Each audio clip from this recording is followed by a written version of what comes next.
Hola, bienvenidos nuevamente a una nueva edición de Vivir Mejor. Hoy día vamos a hablar acerca de la alerta sanitaria global mundial emitida por la Organización Mundial de la Salud a raíz del incremento de casos de la viruela del mono, llamada así anteriormente. Actualmente se le llama Mpox o Mpox.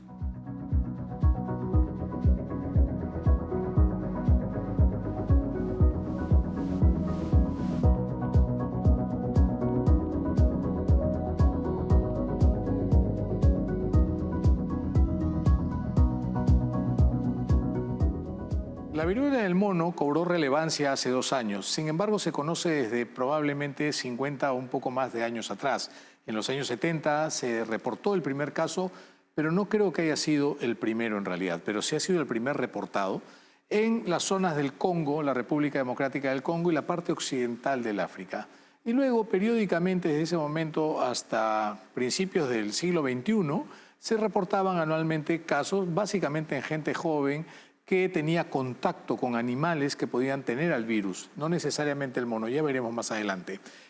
A comienzos del siglo XXI, en los primeros años del año 2000, en los Estados Unidos se reportaron casos en niños que la habían adquirido luego de interactuar con estos perritos de la pradera, que son unos roedores.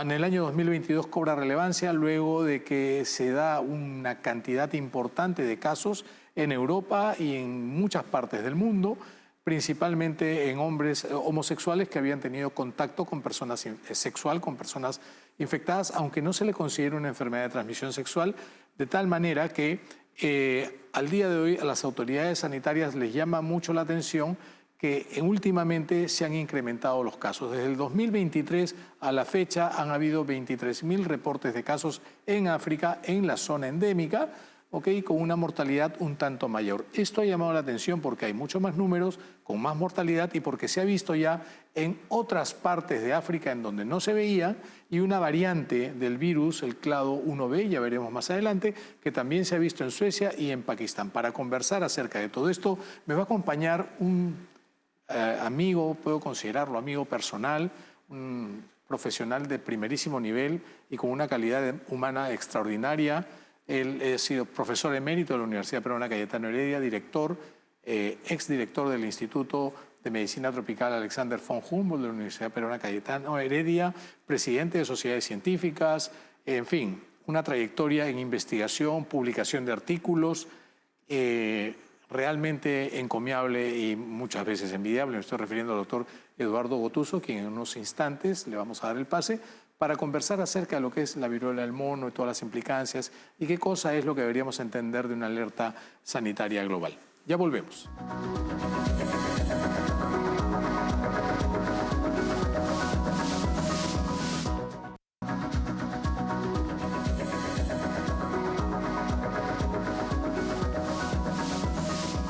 Bueno, continuando con el programa, llegó el momento de presentar a nuestro invitado, a quien ya lo anuncié en el segmento anterior. Él es el doctor Eduardo Gotuso. El doctor Eduardo Gotuso es profesor emérito de la Universidad Peruana Cayetano Heredia, médico infectólogo, investigador, exdirector del Instituto de Medicina Tropical Alexander von Humboldt, autor de cientos de artículos en revistas muy importantes. Y como dije, además de esto, es una gran persona y yo me considero su amigo. Así que, doctor Gotuso, bienvenido al programa. Muchísimas gracias por compartir su tiempo con el público para dar a conocer algunos detalles sobre lo que es la viruela del mono, actualmente denominada Mpox o Mpox. ¿Qué tal, doctor? ¿Cómo está? Bienvenido. ¿Qué tal? Muchas gracias, José, por invitarme. También aprecio mucho tu amistad, como Gracias. tú lo has mencionado, y con mucho gusto podemos tratar de comentar algunas cosas sobre esta situación del Mpox. ¿Por qué se ha dado una alerta? ¿Qué tiene que pasar para que la Organización Mundial de la Salud diga alerta epidemiológica, en este caso por el Mpox? Aquí debo mencionar que es una alerta técnica, o sea, es una alerta administrativa para que todos los países del mundo sean conscientes de que está apareciendo una condición que ha salido de los rubros de un solo país.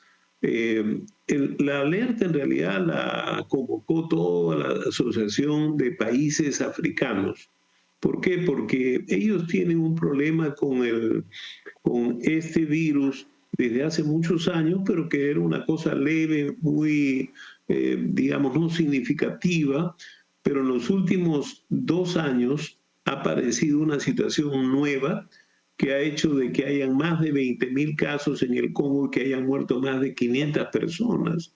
O sea, esta que era una enfermedad benigna, pero además de eso ya no está en la República Democrática del Congo, sino se ha ido extendiendo. Hay 10 países africanos que ya tienen estos casos y que además se ha demostrado que tienen una variante, si se vale la pena recordar ahora que hablamos del COVID, es una variante que tiene la característica de ser más fácil de contagiarse y más fácil de hacer formas clínicas un poco más severas.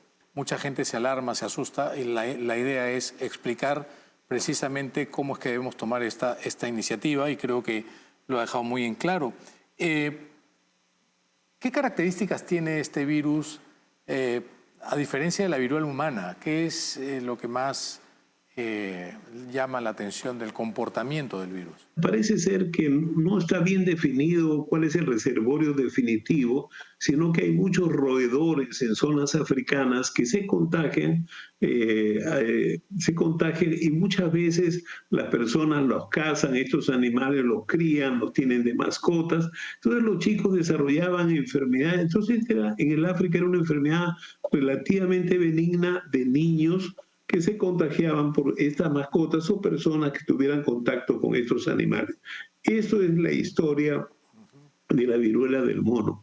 Pero conforme fue pasando el tiempo, comienza a reconocerse algunos brotes. Hubo un brote en Estados Unidos porque trajeron unas mascotas para usarlos como mascotas en los niños, y estas mascotas se contagiaron en el sitio donde guardaban con unas ratas que venían para otros asuntos, y entonces estos animales, se llaman los perros de la pradera, entraron en Estados Unidos y hubo como 20 casos de niños, no hubo ninguna transmisión hacia otras personas y nadie falleció. Bueno, esta es la historia reconocida. En el año 2022 aparece una situación nueva en el mundo. Aparece un brote enorme en comunidad gay y en hombres que tenían sexo con hombres. Apareció en España, apareció rápidamente en Francia, Inglaterra, saltó a Estados Unidos y después América Latina también se fue involucrada. Esta enfermedad correspondía a una pequeña variante de lo que existía, porque era un contacto entre seres humanos, entre hombres que tenían sexo y que era un contagio a través de piel. Y entonces tenía la primera característica era de que las personas con VIH que no tuvieran tratamiento, porque era la época del COVID, de la pandemia, muchos de ellos fallecieron. Y entonces nos encontramos que hubo, digamos, en determinados países hubo 4.000, 5.000 casos, en el Perú hubo 4.000, pero en Brasil hubo más de 20.000 o 30.000 casos y de los cuales también hubo fallecidos. El 96% de esos casos que circularon entre el 2022-23 eran hombres que tenían sexo con hombres o VIH y solamente el 2 al 3% eran mujeres. Eso es lo que se llama el grupo de riesgo. Hasta ahí es una nueva situación. Aparecen estas lesiones cutáneas, especialmente alrededor de los genitales, en las piernas, en los glúteos, pero después se extiende, como pasaba con la varicela, que aparecen como unas vesículas y después se hacen como unas pequeñas lesiones, que hay muchas fotos que se están circulando sobre esta situación. Pero recientemente lo que aparece en la República del Congo es una variante de esa forma que había llegado a los países occidentales, y esta nueva forma, como digo, es mucho más agresiva, se transmite mucho más fácil, etcétera, y hasta ahora solamente está en el África. Hay un caso en los países escandinavos que está bajo estricta vigilancia de un viajero, pero en América Latina no hay todavía ese virus, ni en Estados Unidos ha sido reconocido esta nueva variante, que es la que ha hecho la alarma mundial. Después de que vacunamos y erradicamos la viruela en los 70s, ha habido una gran cantidad de personas que nunca han tenido contacto con el virus de la viruela ni con la vacuna. Entonces, de alguna manera, esos han sido susceptibles. ¿Podría eso explicar el incremento de números de casos de Mpox en la población en general, sobre todo en África? No, bueno, en África todavía hasta la nueva variante no había una gran diseminación. Por ejemplo, no había transmisión de una persona a otra persona. Ajá.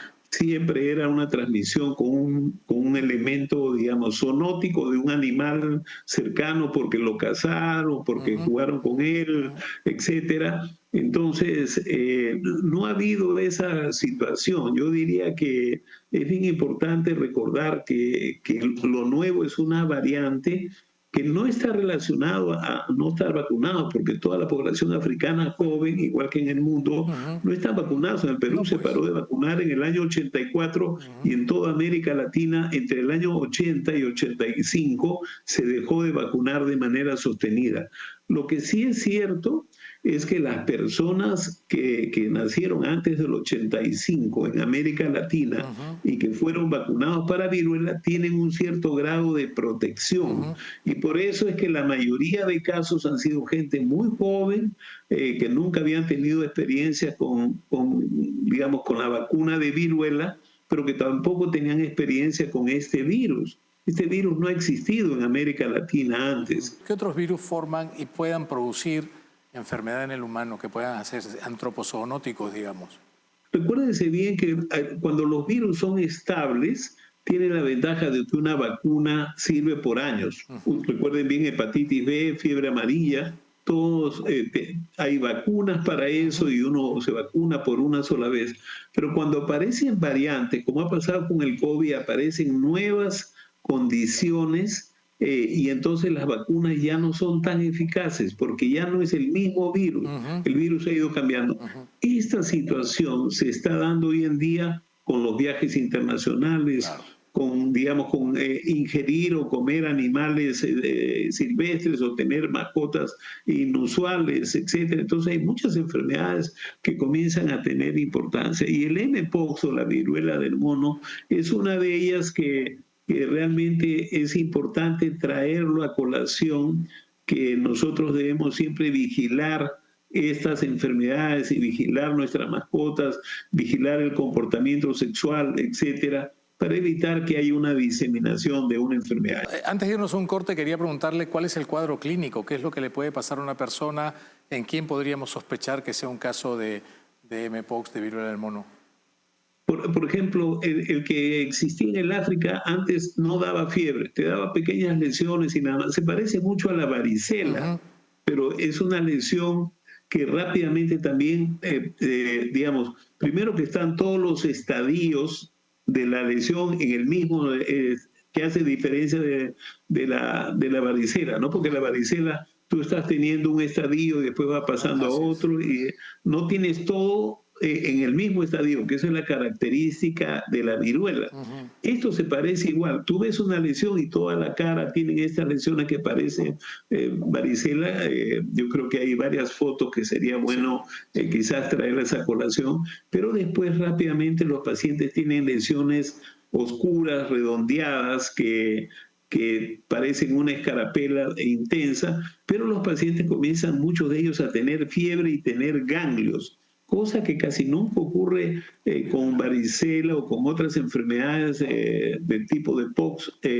No ocurre. Esta tiene la característica de tener fiebre y tener ganglios con gran frecuencia, pero lo importante son lesiones cutáneas que aparecen en cualquier parte del organismo. Habitualmente aparecen cerca de las zonas genitales, en las piernas, etcétera, pero en otros pacientes pueden aparecer en la cara. Esta nueva variante, que eso sí se ha dado, que da en la cara, pero da fiebre, ganglios y malestar general. ¿Cuánto puede durar el cuadro en total hasta que se recupera la persona? Normalmente dura de 10 días a 20 días hasta que viene lo que llamaríamos seca, ¿no? O sea, esas vesículas son muy contagiantes, por eso es que el contagio tiene que ver con las manos y tocar a estas vesículas, pero una vez que se van apagando, digamos, ya el contagio se vuelve casi cero y en 2 semanas el paciente normalmente está recuperado, lo que no hace complicaciones. Tenemos que irnos a una pausa y en el siguiente segmento vamos a hablar un poquito de las complicaciones, de los cuidados post, en quiénes, y hablar sobre lo más importante, vacunas y tratamiento. ¿Ok? Muy bien. Bueno, nos vamos a una pausa entonces y venimos con más en Vivir Mejor y con el doctor Eduardo Gotús.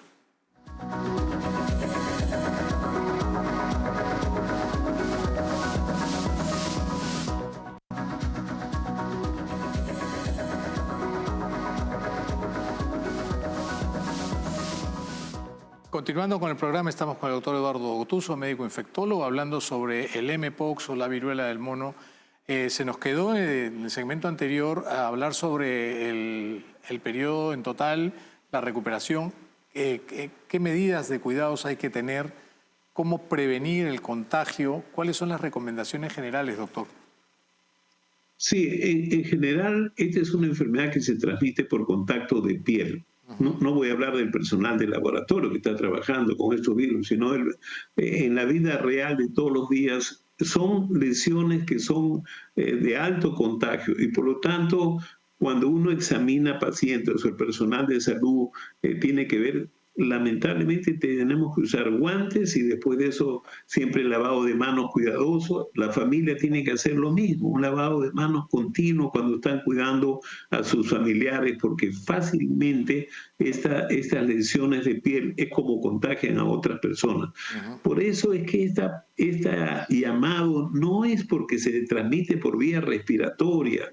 Es bien importante que la población entienda de que esto no se transmite por vía respiratoria, sino por un contacto de piel, un contacto de mano, y es muy fácil adquirir el virus cuando uno no ha tomado las medidas de prevención. El personal de salud tiene que saber que la ropa, que las sábanas de eso, pero tienen que ser manejadas, digamos, como un material contaminado. En la familia también, es decir, si uno tiene un familiar que no está hospitalizado, si no está en la casa, pues sus ropas, digamos, sábanas, ese material tiene que ser lavado como se hace otras veces con un agua hirviendo durante 2 minutos y después ya se sigue lavando normal. Con eso se inactiva esta condición. Claro. El contacto sexual es muy fácil cuando uno no se ha dado cuenta que tiene una pequeña lesión. Claro. Por eso es que los grupos de alto riesgo tienen que ser prevenidos de esta condición de contagio, porque esa es la segunda manera como uno se contagia y es una manera fácil de contagiar. Ahora, en cuanto a las complicaciones, sí. Solamente decirte 2 cosas. Las complicaciones ocurren casi siempre en personas inmunodepresivas porque tienen un VIH sin tratamiento, porque tienen trasplantes, etc. Y básicamente, lamentablemente, ocurren lesiones neurológicas y lesiones pulmonares, que son las causas más notables de fallecimiento de estos pacientes. Cuéntenos un poco la evolución de la inmunización, de la vacunación en estas poblaciones. Esto no es una vacunación nacional ni extensa en ningún país. No hay recomendación de vacunar a todas las personas, etc. ¿Quiénes sí se deben vacunar? Se recomiendan 2 grupos de personas. Uno, las personas que tienen contacto con pacientes. O sea, si hay una familia y aparece un caso, los familiares cercanos, parejas, etcétera, sí deberían vacunarse, ¿de acuerdo? Y la segunda del grupo es el personal de salud que esté manejando estos pacientes, debería vacunarse. Ellos son de muy bajo riesgo, pero recuérdense que en cualquier epidemia el personal de salud también se afecta. Y por eso es que los gobiernos tienen que decidir claramente con sus grupos a quienes dentro del personal de salud se va a vacunar. Pero básicamente el tercer grupo que se discutió para el año 22-23 eran las personas de alto riesgo. Entonces ahí decimos, ¿quiénes son las personas de alto riesgo? Personas que tienen sexo entre hombres, ahí estuvo el 96%, o personas que tengan un elevado número de parejas sexuales, especialmente cuando sus parejas son relaciones entre hombres. No hay una indicación de una vacuna nacional. hay una indicación de un grupo muy selecto que debe ser en cada uno de nuestros países en América Latina, de acuerdo al sistema de trabajo, a quienes vacunar dentro del personal de salud y a quienes vacunar dentro de los grupos de riesgo. Todas las demás personas no deben ser vacunadas. ¿Cuántas vacunas existen? ¿Disponemos de cuántas vacunas contra el mpox? Actualmente el FDA tiene solamente aprobado uno y la Unión Europea tiene aprobado uno. O sea, hay dos tipos de vacunas. Sin embargo, la vacuna que se llama escandinava, que ha sido aprobada, es la que se está usando, su producción no es tan grande. Claro. O sea, esto no es una vacuna que uno produce todos los días. ¿Por qué? Porque no hay una vacunación nacional, ni requerimos una vacunación nacional. Entonces, ¿cuál es la cantidad de vacunas? Y por eso la Organización Mundial de la Salud ha recomendado que los países sean muy selectivos en quiénes se van a usar. Por ejemplo, en el África hay una alta tasa de vacunación en varios países, pero en América Latina no tenemos esa condición. O sea, debemos ser muy cuidadosos en quiénes vacunar. Hoy en día debemos ser todavía mucho más selectivos. Porque no sabemos cómo viene la pandemia. Pero el primer concepto es que hay dos vacunas útiles, hay una de ellas aprobada en Europa, una de ellas aprobada en Estados Unidos, que tiene una baja producción. Son muy seguras, son vacunas seguras, bastante adecuadas, los efectos adversos son menores y lo que es importante, la eficacia es bien elevada. Pero debe ser muy claro la selección de darle solamente a los grupos de riesgo. Esta es una pregunta que el personal de salud debe responder siempre. ¿No? Doctor, ¿me tengo que vacunar? La respuesta es no. Justo una persona yo aprecio mucho me mandó todo un memo de lo que había leído y ya estaba angustiado. Dije, pues tú no eres grupo de riesgo, etcétera, así que no necesitas esta vacuna y no vamos a usar esta vacuna. Hay un medicamento antiviral que también se ha usado sobre todo en las personas de riesgo que han tenido complicaciones o han tenido que ser hospitalizadas. Esta medicación se había usado para otras enfermedades parecidas y como tú te imaginas, no hay ensayos clínicos. Los ensayos se han hecho en animales, en modelos animales de, digamos, de monos o de otros animales o modelos in vitro. Estas medicinas que se han hecho no han pertenecido a un ensayo clínico. Y estos nuevos, digamos, es un preparado que se ha preparado como una especie de anticuerpo contra este virus y que ha dado resultados muy buenos cuando tú lo usas en fases tempranas de los pacientes que comienzan a tener complicaciones o que tú estimas que son de alto riesgo. Lamentablemente, de nuevo, nos pasa lo mismo en nuestros países, que no tenemos mucha disponibilidad de esas medicinas que habitualmente son caras y que habitualmente son de poca producción. Entonces, la pregunta que tú me dices es, ¿existe un tratamiento? Sí existe tratamiento. ¿Existe una medicación aprobada para el uso? La respuesta es sí, bajo condiciones de emergencia. No hay un ensayo clínico todavía, pero la experiencia que hay de lo que se ha usado es altamente eficaz y muy adecuada. Si yo tuve niño sarampión, tengo protección de por vida. Si tuve varicela, tengo protección de por vida. Si tuve viruela, en este caso la mpox, ¿va a haber inmunidad? ¿Algo se sabe con respecto a esto? ¿Se sospecha siquiera? Claro, o sea, recuerda bien que las respuestas inmunológicas a los virus son muy potentes y muy permanentes cuando el virus no tiene muchas variantes y son virus más estables. Por eso, el que tuvo viruela del ser humano tiene protección para el monkeypox o por la viruela del mono. El que tiene monkeypox tiene una inmunidad adecuada y por eso es que hasta ahora no se han reportado segundas infecciones en estos pacientes. O sea, pareciera ser igual que lo que pasaba con la viruela. Los que sobrevivían a la viruela ya no volvían a tener viruela. O sea, tenían las secuelas, pero no volvían a tener viruela cuando no había vacunas. Así que la respuesta es sí, debería dar una inmunidad y hasta ahora la información que hay es que sí da inmunidad permanente después de haber adquirido. Y probablemente pase lo mismo con vacuna. La vacuna, claro, como recién tenemos Claro. poco tiempo, lo que podemos decir es que parece ser que da una inmunidad permanente por muchos años. Doctor Gotuso, no me queda nada más que agradecerle nuevamente por su gentil participación en el programa. Ha sido sumamente ilustrativa y muy valiosa como siempre. Siempre es un gusto poder conversar con usted y verlo es mucho mayor aún. Cuídese mucho, gracias por haber estado con nosotros. Muchas gracias por la invitación y creo por todo el esfuerzo que tú haces Gracias, en doctor. tratar de ayudar a la capacitación del personal y de la población. Muy amable. Un abrazo, gracias, doctor.